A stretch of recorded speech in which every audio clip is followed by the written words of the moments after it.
Welcome to Premium English Hub, where fluency becomes confidence. Let's master English together. Today, Nike is one of the most famous sports brands in the world. People see the Nike logo on shoes, shirts, stadiums, and advertisements everywhere. Athletes from many countries wear Nike products during important competitions. The brand represents speed, strength, and victory for millions of people around the world. But the story of Nike did not begin with a huge company, a big office, or a powerful business team. In fact, the beginning of Nike was surprisingly small and uncertain. Long before the company became famous, it started with only a simple idea in the mind of a young runner. At that time, nobody believed that this small idea could change the sports industry. There was no large investment, no global plan, and no clear path to success. There was only curiosity and a strong belief that something could be improved. The young man behind this idea was named Phil Knight. He was not a rich businessman or a powerful entrepreneur. He was simply a student who loved running and enjoyed learning about business. Running was a big part of his life, and like many athletes, he cared deeply about the equipment he used during training. Shoes were especially important because runners depend on them every single day. While studying and training, Knight noticed something interesting about the sports shoe market. Most high-quality running shoes came from German companies, and they were often very expensive. Many athletes wanted good shoes, but they could not always afford them. At the same time, some cheaper shoes existed, but they were not comfortable and did not last long. This situation made Knight wonder if there was a better solution. One simple question began to grow in his mind. What if high-quality running shoes could be produced at a lower cost? What if athletes could have good shoes without paying extremely high prices? It was a small question, but sometimes small questions lead to very big ideas. Knight started thinking about how this could become possible and how the sports world might change if someone tried a different approach. At that moment, nothing about the future was certain. There was no famous logo, no global company, and no billion-dollar brand. There was only a young student with curiosity, determination, and a bold vision. Yet, from this quiet beginning, a journey would start that would eventually transform the world of sports and create one of the most powerful brands in modern history. In the early 1960s, Phil Knight was a student at Stanford University. He was studying business, but running was still an important part of his life. Knight had been a middle-distance runner during his college years, and he understood the daily struggles of athletes. Training was difficult, and good equipment could make a big difference. Shoes were not just a product for runners. They were a tool that helped athletes move faster, train harder, and avoid injuries. During this time, the global market for running shoes looked very different from today. The sports world was dominated by a few famous European companies, especially from Germany. These brands produced high-quality shoes, and many athletes respected them. However, these shoes were also expensive. For many young runners, buying them was not easy. Athletes wanted reliable shoes, but they often had limited money. Knight began thinking about this situation more carefully. He noticed that Japan was becoming very strong in manufacturing. Japanese companies were producing many products that were affordable but still well made. Cameras, electronics, and other goods from Japan were starting to appear in international markets. This made Knight wonder if the same thing could happen with athletic shoes. One day, an idea began to form clearly in his mind. What if running shoes could follow the same path as Japanese cameras? What if a company in Japan could produce high-quality running shoes that were much cheaper than the German brands? If that happened, athletes could have better shoes without paying such high prices. It sounded like a simple thought, but at that time, it was a very unusual idea. While studying at Stanford, Knight had to write a business paper for one of his classes. Most students chose normal topics and simple business examples. Knight decided to explore his unusual idea instead. In his paper, he explained a bold possibility. He asked whether Japanese running shoes could compete with the powerful German companies that dominated the market. The idea was not guaranteed to work. At that time, few people imagined Japanese athletic shoes becoming popular in America. The German brands were already trusted, and changing that situation would not be easy. But Knight believed that if the quality was good and the price was lower, many athletes would be willing to try something new. His paper described how this could happen step by step. Japanese factories could produce shoes efficiently, the prices could remain reasonable, and runners could finally have access to good equipment without paying extremely high costs. It was a simple business theory, but it was based on a real problem that athletes experienced every day. At the time, the paper was just a school assignment. Knight did not yet have a company, a team, or even a clear plan to enter the shoe market. He was simply exploring an idea that interested him deeply. However, this simple academic project would soon become something much larger. What began as a classroom discussion slowly started to transform into a real opportunity. Sometimes great businesses do not begin with a detailed plan or a powerful organization. They begin with a question that refuses to disappear. Phil Knight's question about running shoes stayed in his mind long after the paper was finished, and soon he would decide to test whether this bold idea could actually work in the real world. After finishing his studies, Phil Knight did not forget the idea from his Stanford paper. The question about running shoes continued to stay in his mind.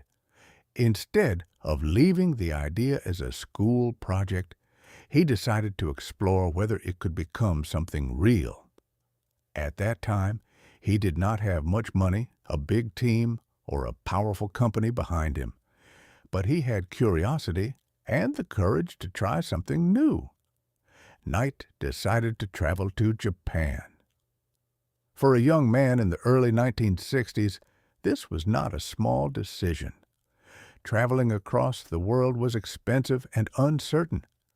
Many people around him probably believed this trip was unnecessary or even risky. However, Knight believed that if Japanese companies could truly produce good running shoes, he needed to see it with his own eyes. He wanted to understand how these companies work and whether they might be willing to sell their products in America. During his visit to Japan, Knight searched for shoe companies that might be interested in his idea. Eventually, he visited a company called Onitsuka Tiger. This company produced athletic shoes and was already respected in Japan. Knight arranged a meeting with the executives and explained that he wanted to bring their running shoes to the American market. It was an ambitious request, especially because Knight did not yet have an established business. In fact, something very surprising was happening during this meeting. Phil Knight spoke as if he already had a company that would distribute the shoes in the United States. In reality, that company did not truly exist yet, He simply believed that if the opportunity appeared, he would find a way to build the business later. It was a bold and slightly risky approach, but sometimes confidence can open unexpected doors. To Knight's surprise, the meeting went well. The executives at Onitsuka Tiger were interested in expanding their business internationally. They liked the idea of selling their running shoes in America, and they believed Knight could help introduce their brand to athletes there. After discussing the details, they agreed to work with him. Knight would become the distributor of their shoes in the United States. This moment was extremely important. With this agreement, Knight suddenly had access to real running shoes that he could sell in America. The idea from his Stanford paper was no longer just theory.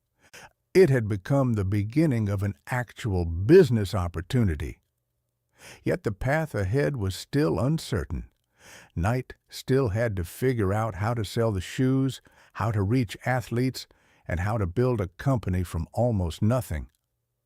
When he left Japan, Knight carried more than just a business agreement. He carried a dream that was starting to take shape. The young student who once asked a simple question about running shoes was now preparing to test his idea in the real world. The first risk had been taken, and the journey toward building a new sports brand had officially begun. When Phil Knight returned to the United States, he finally received the first shipment of running shoes from Japan. The boxes contained shoes made by Onitsuka Tiger, the company that had agreed to work with him. For Knight, this moment was exciting, but it was also a little frightening. Now the idea from his Stanford paper had become something real. He had actual products that needed to be sold. However, there was still a big problem. Knight did not have a store, a sales team, or even an office. He was simply a young man with several boxes of running shoes and a belief that athletes would like them. Instead of waiting for perfect conditions, he decided to start selling the shoes in the simplest way possible. Knight placed the boxes in the trunk of his car. Then he began traveling to local running tracks and sports events. Whenever he saw runners training or competing, he opened his car trunk and showed them the shoes. He spoke directly with athletes, explained the quality of the shoes, and allowed them to try them on. It was a very humble beginning, but it allowed him to connect directly with the people who actually needed the product. Many runners were curious about these new shoes. They were different from the expensive German brands that dominated the market. Some athletes liked the lighter design, while others appreciated the more affordable price. Slowly, Knight began selling more pairs of shoes. The business was still extremely small, but it was growing step by step. Around this time, an important person entered the story. His name was Bill Bowerman. Bowerman had been Phil Knight's track coach during college, and he was deeply passionate about running. More importantly, Bowerman cared strongly about improving athletic performance. He believed that better equipment could help runners move faster and train more safely. When Bowerman saw the shoes that Knight was selling, he became very interested. He studied the design carefully and thought about how they might be improved. Bowerman was not only a coach, he was also an inventor who constantly searched for better solutions for athletes. Soon, he decided to join Knight in the business. Together, Phil Knight and Bill Bowerman formed a small company called Blue Ribbon Sports. At the beginning, the company was far from glamorous. There were no big offices, no marketing teams, and no famous athletes promoting their products. The company was simply two people working with determination and a shared belief that runners deserved better shoes. Knight focused on selling and building relationships with athletes, while Bowerman focused on improving shoe design. This partnership became the heart of the young company. Even though the business was still small and uncertain, something important was beginning to grow. The combination of business vision and athletic knowledge created a strong foundation for the future. At that time, few people could imagine how far this small company might go. To most observers, it looked like a simple side business built around a car trunk and a few boxes of shoes. Yet behind this humble beginning, a powerful idea was slowly developing. The small partnership between Knight and Bowerman would soon lead to innovations that would change the entire sports industry. As Blue Ribbon Sports slowly began selling more running shoes, Bill Bowerman started focusing on a question that fascinated him every day. He believed that running shoes could be improved much more than people realized. Most companies simply produced shoes and sold them to athletes.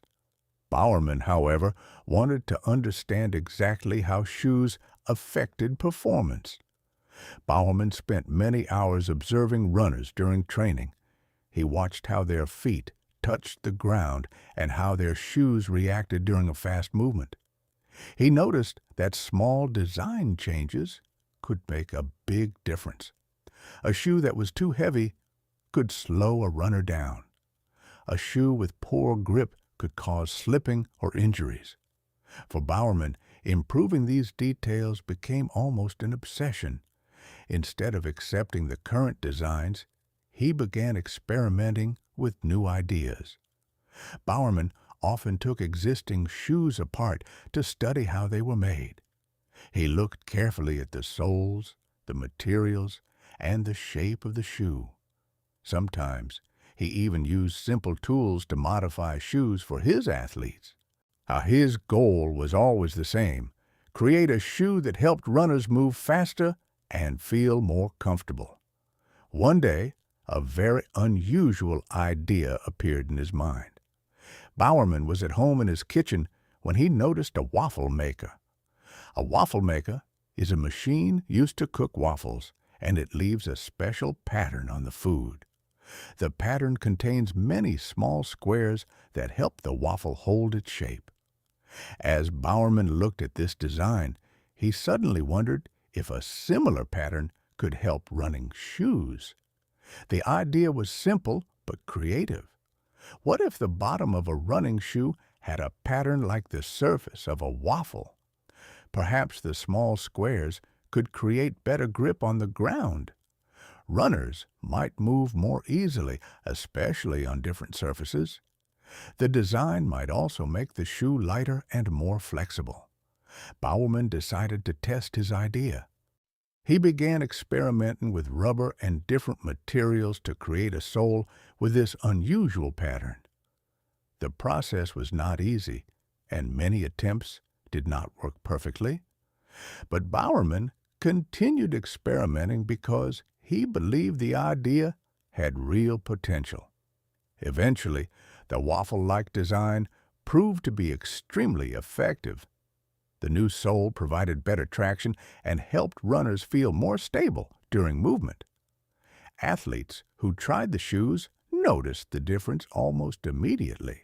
The design improved performance while still remaining light and comfortable. This invention became one of the most famous innovations in the history of running shoes.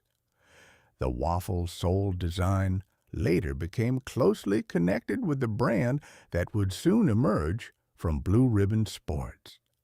What began as a simple observation in a kitchen turned into a breakthrough idea that helped shape the future of athletic footwear. Bowerman's creativity showed an important lesson.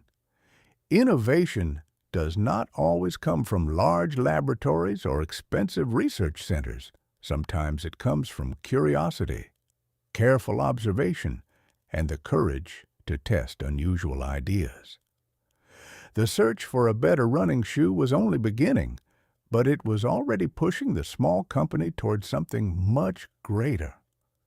As Blue Ribbon Sports continued to grow, Phil Knight and Bill Bowerman slowly began to realize something important.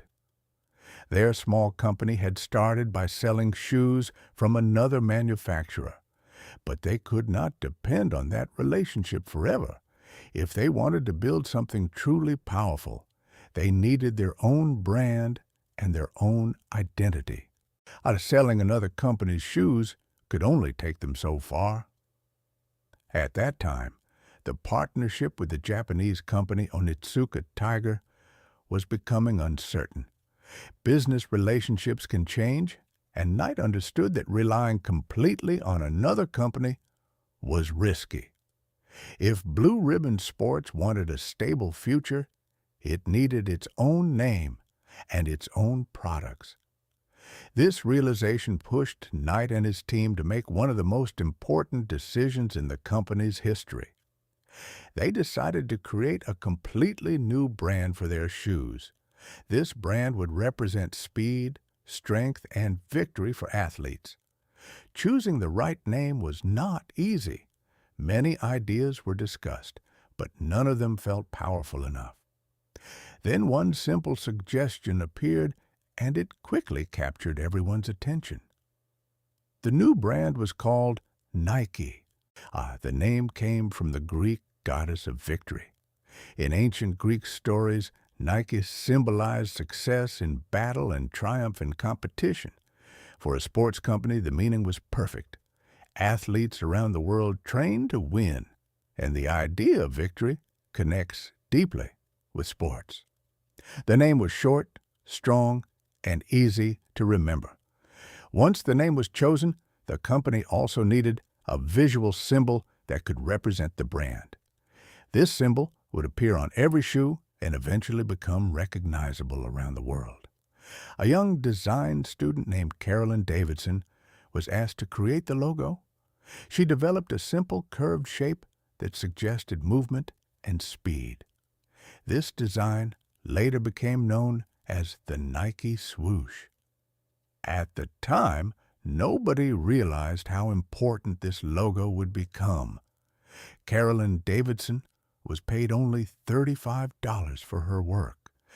The payment was small, but the design she created would later become one of the most famous symbols in the entire world of sports. The simple shape perfectly captured the feeling of motion and energy. With a new name and a new logo, the company began introducing its own shoes under the Nike brand. This step marked a major transformation. Blue Ribbon Sports was no longer just a distributor of another company's products. It had become something much bigger. It had become a brand with its own identity and its own vision.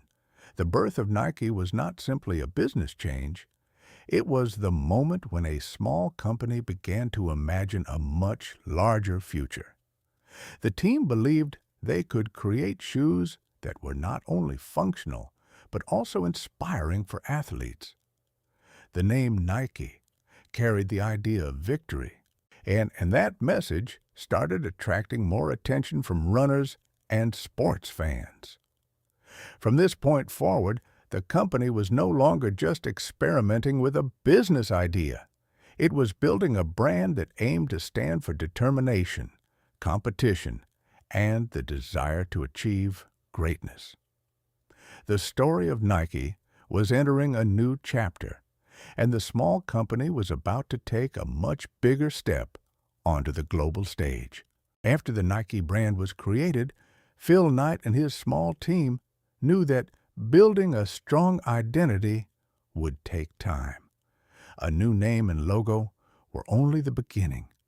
If Nike wanted to grow, athletes needed to trust the brand. Runners needed to believe that these shoes could truly help them perform better. Without that trust, the company would remain small and unknown. One of the most powerful ways to build that trust was through real athletes. When people see their favorite athletes using a product, they begin to believe in it. Athletes represent dedication, discipline, and performance. If a professional runner trusts a certain shoe, many others will become curious about it. Phil Knight understood this very well. Around this time, a young runner named Steve Prefontaine entered the story. Prefontaine was not just a talented athlete. He had a strong personality and a fearless attitude. When he ran, he pushed himself to the limit and inspired many fans. His style was bold and energetic, and people loved watching him compete. Prefontaine also had a close relationship with Bill Bowerman, who had once been his coach. Because of this connection, Prefontaine became one of the first athletes to wear Nike shoes during competitions. This decision would have a huge impact on the young company. When people saw such a passionate runner using Nike shoes, they became more interested in the brand.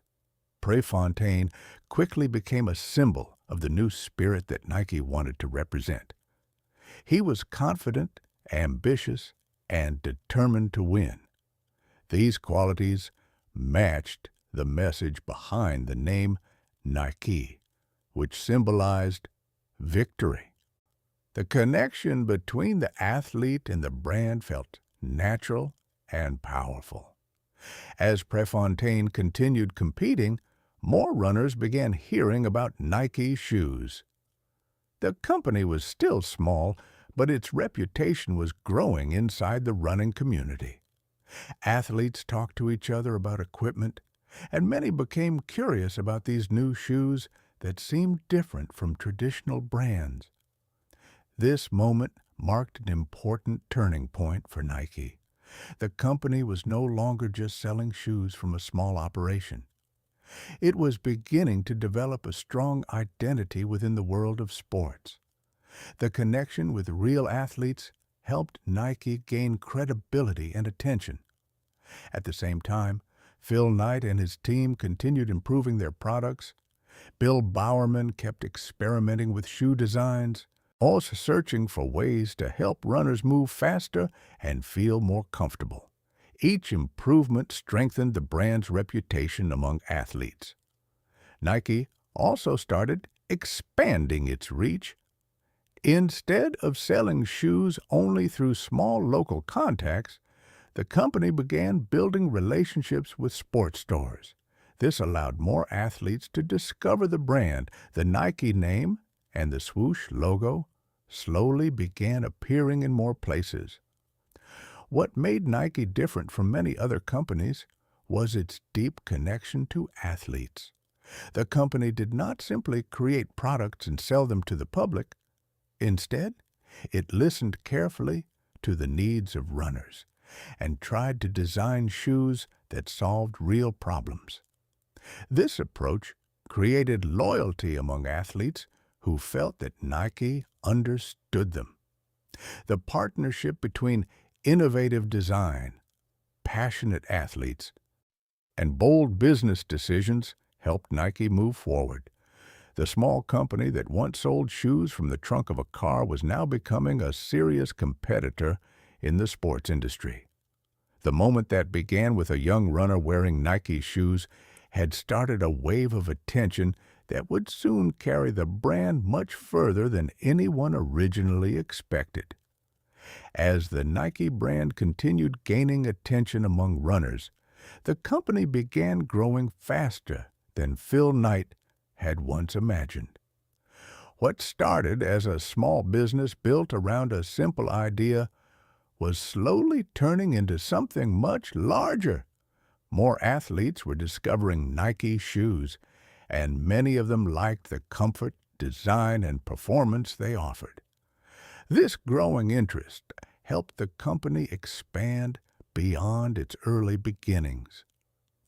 During the following years, as Nike focused strongly on innovation and creativity, the team continued searching for better materials and smarter designs that could improve athletic performance. Bill Bowerman's experiments had already shown that small design changes could make a big difference for runners. That mindset became part of the company's culture.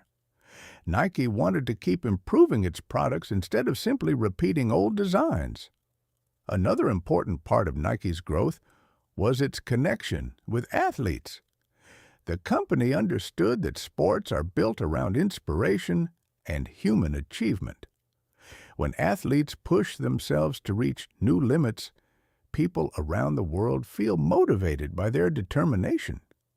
Nike began forming partnerships with talented athletes who represented these values. As time passed, Nike worked with some of the most famous athletes in the world. How these partnerships helped the brand reach a much wider audience.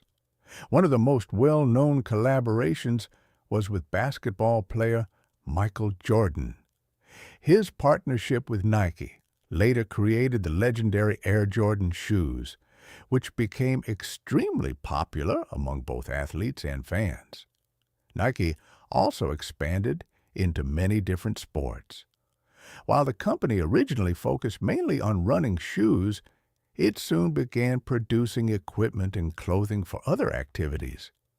Athletes in basketball, tennis, soccer, and many other sports started using Nike products. This expansion helped the brand grow far beyond the small running community where it had started. At the same time, Nike's marketing approach became very powerful. Instead of only talking about products, the company often focused on the idea of human potential. Nike advertisements encouraged people to push their limits, work harder, and believe in themselves. This message connected strongly with athletes and ordinary people alike. One of the most famous ideas connected with Nike is the simple phrase, "Just do it." This short message encouraged people to stop doubting themselves and take action. It captured the spirit of determination that the company wanted to represent. Over time, the phrase became one of the most recognizable slogans in the world. As the brand grew stronger, Nike stores began appearing in many countries. Millions of people around the world started wearing Nike shoes and clothing. The small business that once operated from the trunk of a car had now become a global company, with enormous influence in the sports industry. The rise of Nike showed how powerful a simple idea can become when people continue believing in it. What began as a question about better running shoes slowly evolved into a worldwide brand. The company's journey from a small startup to a global leader proved that persistence, creativity, and vision can transform even the most modest beginnings into something extraordinary. Next, today, when people look at Nike, they often see only the success. They see a powerful global brand, famous athletes, and products sold in almost every country. The Nike logo appears on stadiums, sports uniforms, and advertisements around the world. It is easy to believe that such a company must have started with huge investments and a perfect business plan. But the true story shows something very different. Nike did not begin with great wealth or a large organization. It began with a simple question in the mind of a curious student. Phil Knight was not trying to build a global empire when he first thought about running shoes. He was simply wondering if athletes could have better shoes at a lower price.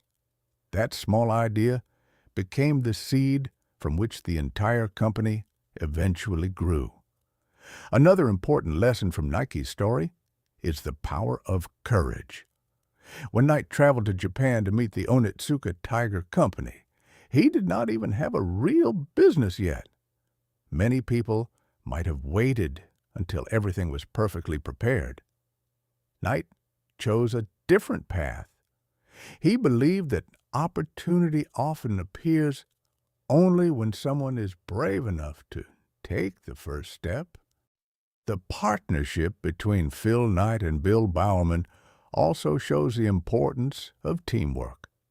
Knight had strong business instincts, while Bowerman had deep knowledge of athletics and shoe design. Their skills were different, but together they created something powerful. This combination of vision and innovation helped the young company move forward during difficult times. Nike's journey also reminds us that innovation can come from unexpected places. The famous waffle sole design began in a simple kitchen with a household appliance.